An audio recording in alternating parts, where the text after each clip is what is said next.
সাবেক DMP commissioner Asaduzzaman মিয়া এবং মিরপুর বিভাগের ডিসি মোল্লা নজরুল ইসলাম তাদেরকে একটি মামলায় হাজির করা হয়েছিল। এখানে প্রোডাকশন ওয়ারেন্ট মূলে আমরা তাদেরকে গ্রেপ্তার দেখিয়ে জেলখানায় প্রেরণের জন্য আবেদন করেছিলাম, সেটা মঞ্জুর হয়েছে।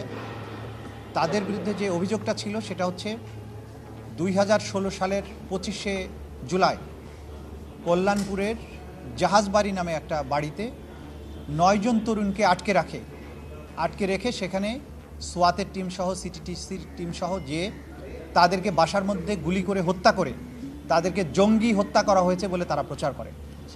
আমরা তদন্তে জানতে পেরেছে আমাদের তদন্ত সংস্থা যে এই 9 জন তরুণকে দেশের বিভিন্ন স্থান থেকে গ্রেপ্তার করে নিয়ে আসা হয় বহু আগে, এবং অনেকেই ডিবি হেফাজতে ছিলেন 2 মাস ধরে 3 মাস ধরে।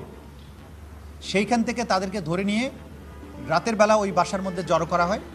জড়ো করার পরে রাতের বেলা হঠাৎ করে ব্লক রেইডের কথা বলে সেইখানে সবাই হাজির হয়ে যান, পুলিশের ঊর্ধ্বতন কর্মকর্তারা, এবং তাদেরকে সেখানে ঢুকে সেই লোকদেরকে গুলি করে হত্যা করে জঙ্গিদেরকে হত্যা করা হয়েছে মর্মে তারা প্রচার করে।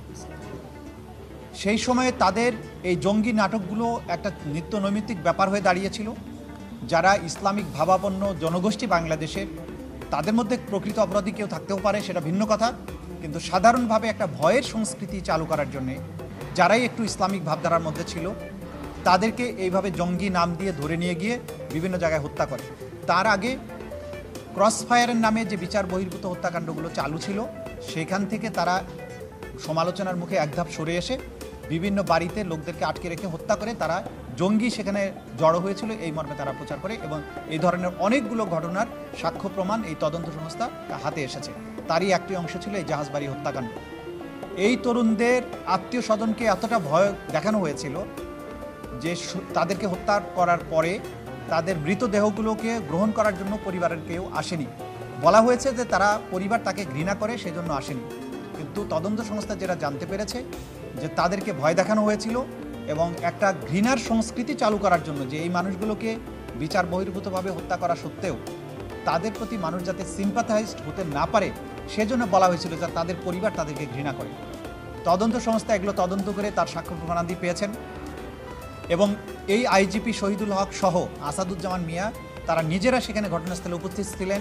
তাদের নির্দেশনায় পরিকল্পনায় এই জঘন্যতম হত্যাকাণ্ডটি বাস্তবায়ন হয়, এবং এই ধরনের জঙ্গি নাটক সাজিয়ে মানুষকে হত্যা করার তারা একটা কালচারে পরিণত করেছিলেন, এবং সেই কালচারের ধারাবাহিকতায় বাংলাদেশের বিভিন্ন জায়গায় অনেকগুলো ঘটনা এরকম ঘটেছে। সে কারণে এটা একটা মানবতা বিরোধী অপরাধ হিসাবে গণ্য করে এর বিরুদ্ধে তদন্ত শুরু হয়েছে। তদন্তর প্রক্রিয়ার কাজ চলছে, অনেক সাক্ষী আমরা ইতিমধ্যে পেয়েছি। আগামী কত তারিখ, 7ই মে তারিখে এটার পরবর্তী তারিখ ধার্য করা হয়েছে।